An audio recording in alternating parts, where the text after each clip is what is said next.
지난 1부와 2부에서는 시댁 육아 갈등이 어떻게 시작되고 어떻게 깊어지는지 봤습니다. 한마디의 거절에서 시작된 갈등, 마지못한 승낙으로 시작된 불만, 그리고 주변의 말들이 키워낸 깊은 상처까지. 하지만 중요한 건 이 모든 갈등이 막힐 수 있다는 겁니다. 관계를 깨트리지 않으면서도 모두가 만족할 수 있는 방법이 있습니다. 오늘 3부에서는 그 방법을 함께 알아보도록 하겠습니다. 그리고 실제로 이 갈등을 성공적으로 풀어낸 가족들의 이야기도 소개하겠습니다. 자, 그럼 시작하겠습니다. 이 갈등을 단순히 시댁 문제로만 볼 수 없는 이유는 여기에 우리 사회의 큰 변화가 담겨 있기 때문입니다. 먼저 며느리 세대를 봅시다. 지금 30대, 40대 워킹맘들은 이전 세대와 완전히 다른 환경에서 자랐습니다. 그들은 교육받고 경력을 쌓고 경제적으로 독립하라는 메시지 속에서 성장했습니다. 여자도 공부해서 좋은 직장 다녀야 한다는 말을 귀가 따갑도록 들었죠. 그래서 열심히 공부했고 좋은 대학 나왔고 회사에 취직했습니다. 그런데 결혼하고 아이를 낳으니 갑자기 말이 바뀝니다. 엄마가 직접 키워야지 어떻게 남한테 맡겨? 이 이중 메시지 속에서 워킹맘들은 혼란스럽습니다. 그럼 나보고 어쩌라는 거지? 일을 그만두라는 건가? 그럼 그동안 쌓은 경력은? 실제로 한국 여성의 대학 진학률은 70%를 넘습니다. OECD 국가 중 최상위권이죠. 하지만 출산 후 경력 단절 여성 비율도 여전히 높습니다. 많은 여성이 일과 육아 사이에선 선택을 강요당합니다. 이제 시어머니 세대를 봅시다. 지금 60대, 70대 시어머니들은 전혀 다른 시대를 살아왔습니다. 그들이 젊었을 때는 가정주부가 미덕이었습니다. 직장 다니는 것보다 집안일 잘하고 시부모 잘 모시고 아이 잘 키우는 게 좋은 며느리, 좋은 엄마였죠. 순자 씨도 그렇게 살았습니다. 대학도 나왔고 결혼 전엔 직장도 다녔지만 결혼하면서 모든 걸 포기했습니다. 아무도 물어보지 않았습니다. 당신 꿈은 뭐예요? 당신이 하고 싶은 일은 뭐예요? 그저 시집 가면 시댁 식구들 잘 모시고 애들 잘 키워야지라는 말만 들었습니다. 그렇게 30년을 살았습니다. 자신의 욕구는 늘 뒤로 미뤘습니다. 나중에 아이들 다 크면 그때 내가 하고 싶은 거 하지. 하지만 그 나중은 쉽게 오지 않았습니다. 아이들이 크니 시부모를 모셔야 했고 시부모가 돌아가시니 이제 손주를 봐야 한다고 합니다. 이 갈등의 핵심은 바로 돌봄에 대한 인식 차이입니다. 며느리 세대는 생각합니다. 육아는 한 사람이 아니라 온 가족이 함께 키우는 거 아닌가요? 가족이 서로 돕는 게 당연하죠. 시어머니 세대는 생각합니다. 아이는 부모가 키우는 겁니다.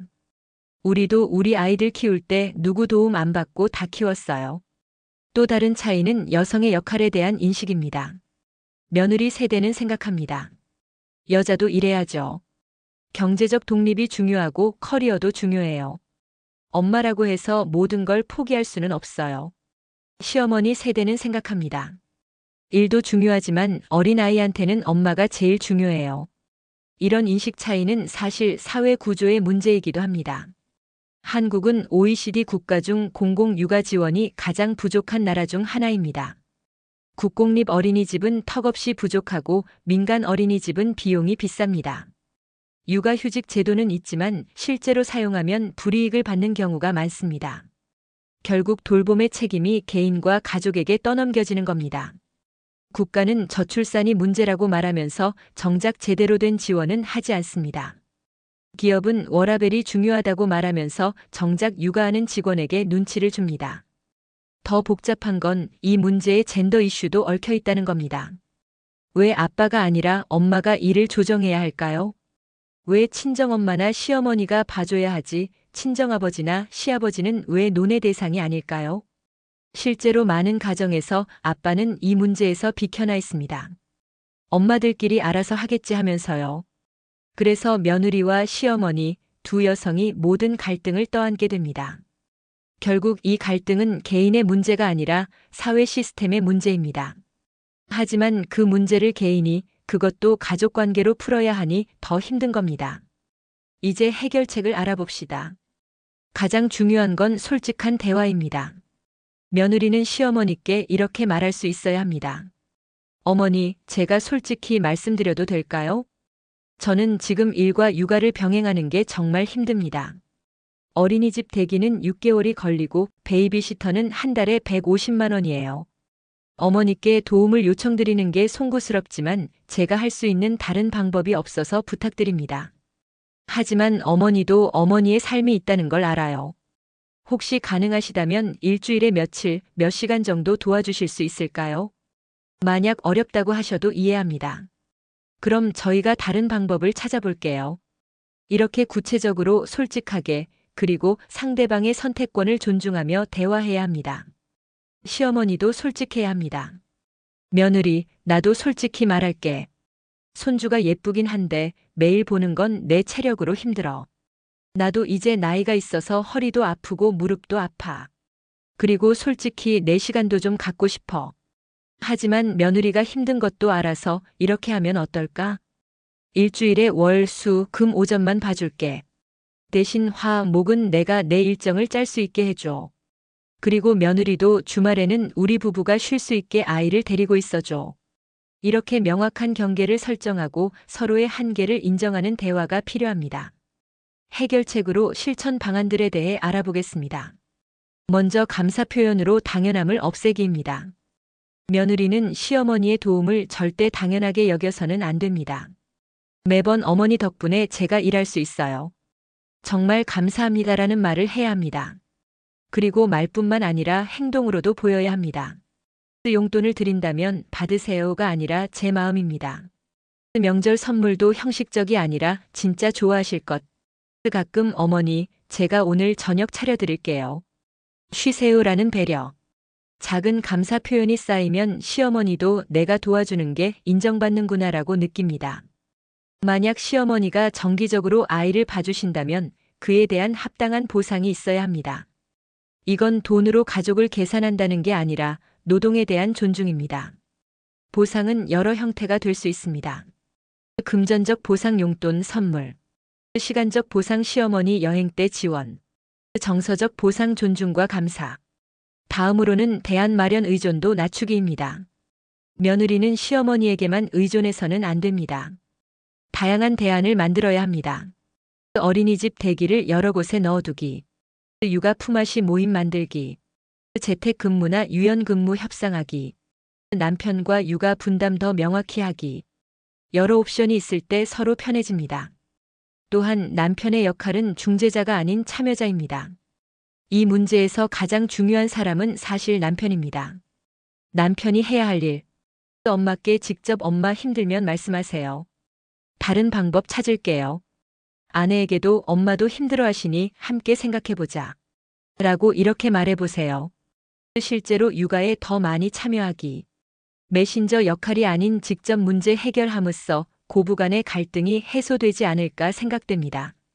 마지막으로 실제로 이 문제를 잘 풀어낸 사례를 소개하겠습니다. 윤미라 씨와 시어머니는 처음부터 솔직하게 대화했습니다. 미라 씨는 어머니 도와주시면 정말 감사하지만 어머니 생활이 우선이에요 라고 말했고, 시어머니는 나도 돕고 싶은데 매일은 힘들 것 같아라고 솔직히 말했습니다.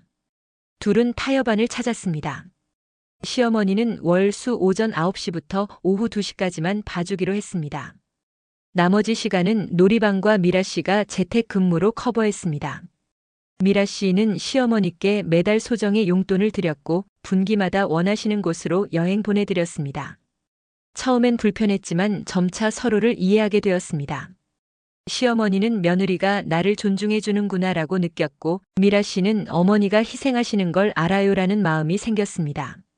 지금 그 아이는 5살이 되었고 시어머니와 며느리는 서로 가장 든든한 지원자가 되었습니다. 미라 씨는 이렇게 말합니다. 처음부터 솔직하게 말하길 잘했어요. 그리고 어머니를 인격적으로 존중했던 게 가장 중요했던 것 같아요. 가장 중요한 건 관점의 전환입니다. 며느리와 시어머니는 적이 아닙니다. 둘 다 이 불합리한 시스템의 피해자입니다. 며느리는 일과 육아를 양립할 수 있는 사회적 지원 없이 고군분투하는 사람이고, 시어머니는 평생 돌봄 노동을 해왔는데 노년에도 또 그 역할을 요구받는 사람입니다. 만약 국가가 제대로 된 육아 지원을 한다면, 만약 기업이 육아하는 직원을 진심으로 배려한다면, 만약 남편들이 육아를 똑같이 분담한다면, 이 갈등은 생기지 않을 겁니다. 그러니 서로를 원망하기보다 우리 둘 다 힘든 상황이구나. 그럼 어떻게 함께 이 상황을 헤쳐나갈까? 라는 관점으로 봐야 합니다. 여러분, 지난 3편의 영상을 통해 시댁 육아 갈등의 처음부터 끝까지를 봤습니다. 갈등이 어떻게 시작되고 어떻게 깊어지며 그리고 어떻게 풀 수 있는지까지. 가장 중요한 건 이겁니다. 이 문제는 누군가의 잘못이 아니라는 거예요. 며느리도 아기가 없고 시어머니도 냉정해서가 아니고 남편도 회피하려는 게 아니라 우리 사회가 만든 구조적 문제가 가족관계로 표현되고 있는 거거든요. 하지만 우리는 포기할 수 없습니다. 지금 이 순간에도 많은 가정에서 이 갈등을 겪고 있습니다. 우리가 할 수 있는 건 1. 먼저 솔직한 대화를 시작하기. 2. 상대를 이해하려는 노력. 3. 명확한 경계와 존중의 문화 만들기. 4. 남편을 참여자로 만들기. 5. 작은 감사와 배려 표현하기. 그리고 사회적 차원에서는 1. 직장의 육아 지원 제도 요구하기. 2. 국공립 어린이집 확대 운동에 참여하기. 3. 남성 육아휴직 활성화 목소리 내기입니다. 어떠신가요?